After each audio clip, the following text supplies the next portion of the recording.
Assalamualaikum dear students, hopefully you all will be fine and enjoying good health.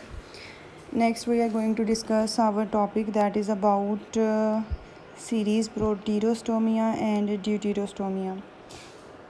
अच्छा बेटा, ये बहुत ही important short question है, इसमें से MCQs भी आ सकते हैं पेपर में कि सीरीज़ प्रोटीरोस्टोमिया और ड्यूटेरोस्टोमिया में क्या डिफरेंस है। बेटा सबसे पहले तो आपको ये डिफरेंस समझना है कि जो प्रोटीरोस्टोमिया है, प्रोटो का मतलब होता है फर्स्ट और स्टोमियम मीन माउथ, यानी इन ऑर्गेनिजम्स के अंदर पहली जो ओपनिंग होगी ड्यूरिंग एम्ब्रियोनिक डेवलपमेंट वो पहली माउथ की फॉर्मेशन होगी। जबकि सीरीज़ ड्यूटेरोस्टोमिया में ड्यूटेरो का मतलब होता है सेकेंड और स्टोमिया का मतलब होता है माउथ, यानी जो ड्यूटेरोस्टोमिया वाले एनिमल्स हैं उनके अंदर माउथ की फॉर्मेशन बाद में होगी, पहले एनस की फॉर्मेशन बनेगी। ठीक है, तो जो प्रोटोस्टोम्स हैं इसके अंदर phylum Mollusca, phylum Annelida, phylum arthropoda वाले सारे जानदार आते हैं। जबकि ड्यूटेरोस्टोम्स के अंदर एकाइनोडर्म्स और क्वाडेट्स आते हैं। इनमें जो मेजर डिफरेंस है वो आपको बता देती हूँ। सबसे पहले इसमें मेजर डिफरेंस है क्लीवेज का, सैलम फॉर्मेशन का यानी बॉडी कैविटी बनने का, और ब्लास्टोपोर से क्या क्या बनता है। पहले तो बेटा आपने ये चीज़ अंडरस्टैंड करनी है कि आपको पता है एग और स्पर्म के मिलने से जाइगोट बनता है। तो जाइगोट्स के बनने के अमल से लेके एम्ब्रियो की डेवलपमेंट तक जो प्रोसेस होता है उसकी स्टडी को हम एम्ब्रियोलॉजी कहते हैं, और इसमें जो डेवलपमेंट होती है उसे हम एम्ब्रियोनिक डेवलपमेंट कहते हैं। तो बेटा ये पहले एक सेल होता है, एक से फिर ये दो से चार, चार से आठ एंड सो ऑन, बहुत सारे सेल बनते चले जाते हैं। और जब ये एक सेल होता है उसके बाद जब इससे दो सेल या चार सेल बनता है तो जो डिवीज़न ऑफ सेल होती है उसे हम कहते हैं क्लीवेज। तो बेटा जाइगोट की सेल डिवीज़न को हम क्या कहते हैं? क्लीवेज। ये बहुत इंपॉर्टेंट एक शॉर्ट क्वेश्चन बन गया। अच्छा, जब ये 8 सेल स्टेज में होता है उसके बाद जब ये जाता है 8 से 16, 16 से 32, 32 से 64, 64 सेल स्टेज में जाता है, तो ये एक हॉलो बाल की तरह का स्ट्रक्चर बनता है जिसे हम कहते हैं ब्लास्टुला।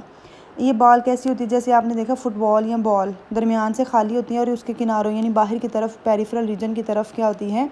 वो बॉल का हिस्सा होता है। इसी तरह से ब्लास्टुला स्टेज में जाके जो सेल्स होते हैं ये अपने आप को ऑर्गेनाइज़ करते हैं, इस तरह से ऑर्गेनाइज़ करते हैं कि सारे से सारे सेल जो होते हैं वो बाहर की तरफ ऑर्गेनाइज़ हो जाते हैं और अंदर से ये खाली बन जाता है जिसे हम कहते हैं ब्लास्टोसील, यानी खोखली बॉल अंदर से ये खाली होता है। तो अंदर वाली खाली जो जगह है उसे हम क्या कहेंगे? ब्लास्टोसील, ब्लास्टुला की कैविटी।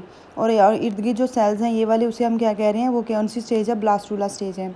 अब बेटा इसमें क्या होगा कि कुछ सेल जो होंगे वो अंदर की तरफ को इनविजिनेट करना शुरू कर देंगे, अंदर की तरफ को घुसना शुरू हो जाएंगे ऊपर की तरफ को। इस वक्त हम इसे कहते हैं गैस्ट्रुलेशन, क्योंकि अब यहाँ पे जर्म लेयर्स बनने लगी हैं। तो जब से जो सबसे आउटर मोस्ट लेयर है उसे तो आपको पता है उसे हम क्या कहते हैं? एक्टोडर्म कहते हैं। ये जो बाहर वाली आउटर मोस्ट लेयर है this is called as ectoderm. और जब ये सेल अंदर की तरफ इनविजिनेट किए हैं और उसके बाद ये जो येलो कलर की लेयर बनी है इसे हम कहते हैं एंडोडर्म। ये वाली जो येलो कलर में है, एंडोडर्म के दरमियान जो खाली स्पेस है उसे कहते हैं आर्केंट्रोन। और आपको पता है कि आर्केंट्रोन से बाद में क्या बननी है? गट बननी है। गट मतलब डाइजेस्टिव सिस्टम बनना है। और एक्टोडर्म और एंडोडर्म के दरमियान में क्या है? ब्लास्टोसील है, जो खाली जगह है एक्टोडर्म और एंडोडर्म के दरमियान उसे हम क्या कहते हैं? वो क्या है? ब्लास्टोसील है। तो बेटा अब क्या हो रहा है कि जब ये अंदर की तरफ इनविजिनेट कर रहे हैं तो यहाँ पे एक लिप लाइक एक स्ट्रक्चर सा बन रहा है जिसे आप कहते हैं ब्लास्टोपोर। तो आपको यहाँ मैंने समझाया कि सबसे पहली बात तो ये है कि प्रोटोस्टॉम्स के अंदर जो क्लीवेज पैटर्न है यानी जो पहली सेल डिवीज़न का पैटर्न है प्रोटोस्टॉम्स के अंदर वो स्पाइरल और डिटर्मिनेट होता है।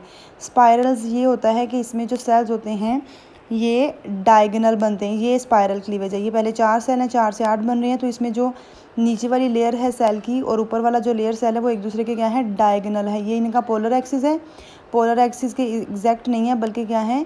नीचे वाले जो टीयर्स ऑफ सेल्स हैं वो एक दूसरे के क्या हैं? डायगोनल हैं। तो ये यहाँ से अब ये इसका अपर व्यू भी आपको दिखाया जा रहा है। तो आपको समझ आ रही है कि ये सेल है, इसका अल्टरनेटिव ये है, ये सेल इसका अल्टरनेटिव ये, इसका ये सेल है, इसकी क्लीवेज ये इस तरह से।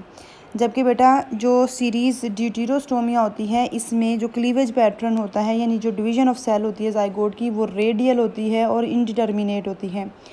डिटर्मिनेट का मतलब ये है कि ये इसका फेट यानी इसका मुकद्दर पहले से मालूम होता है कि इससे क्या स्ट्रक्चर बनेगा। जबकि रेडियल क्लीवेज का जो होता है ना फेट वो हमें मालूम नहीं होता, उसे हम कहते हैं इनडिटर्मिनेट। तो बहुत ही इंपॉर्टेंट शॉर्ट क्वेश्चन है, differentiate between spiral and radial cleavage. तो बेटा यहाँ पे जो रेडियल क्लीवेज है इसमें आप देख सकते हैं ये इसका पोलर एक्सिस है और पोलर एक्सिस के एग्जैक्ट ऊपर जो नीचे वाली लेयर है सेल की, टीयर्स हैं सेल की, उसके एग्जैक्ट ऊपर जो है वो सेल्स की फॉर्मेशन हो रही है। इसका टॉप व्यू भी आपको दिखाया जा रहा है। तो इस तरह की क्लीवेज पैटर्न को हम क्या कहते हैं, रेडियल क्लीवेज।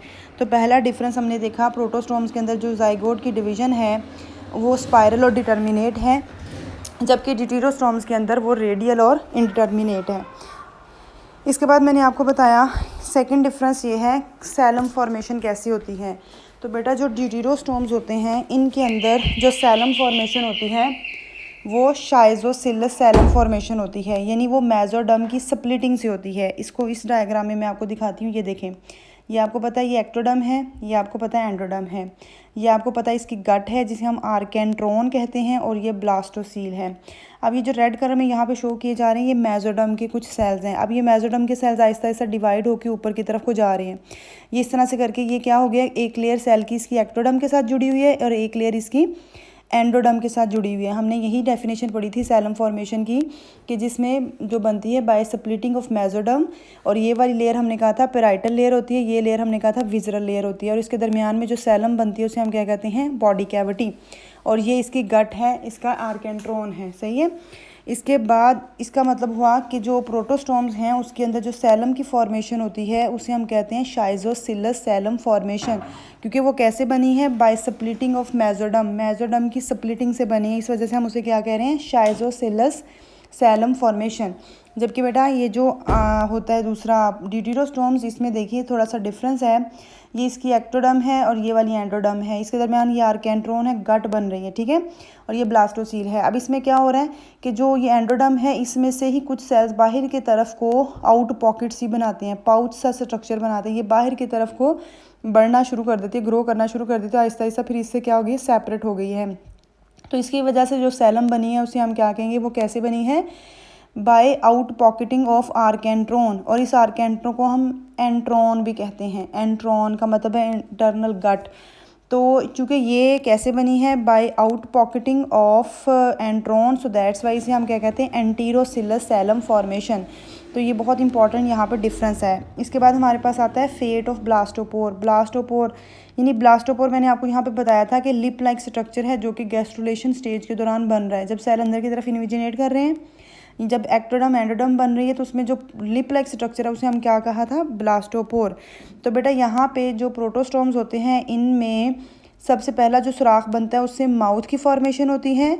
ब्लास्टोपोर से इंपॉर्टेंट एमसीक्यू है ये, और शॉर्ट क्वेश्चन भी। और उसका जो ऑपोजिट एंड होता है वहाँ पे एनस बाद में बनती है, यानी प्रोटोस्टोम्स के अंदर मोलस्का में, एनिलिडा में, आर्थ्रोपोडा में पहला जो ओपनिंग होती है उससे माउथ बनता है और एनस उसके ऑपोजिट साइड पे बनती है।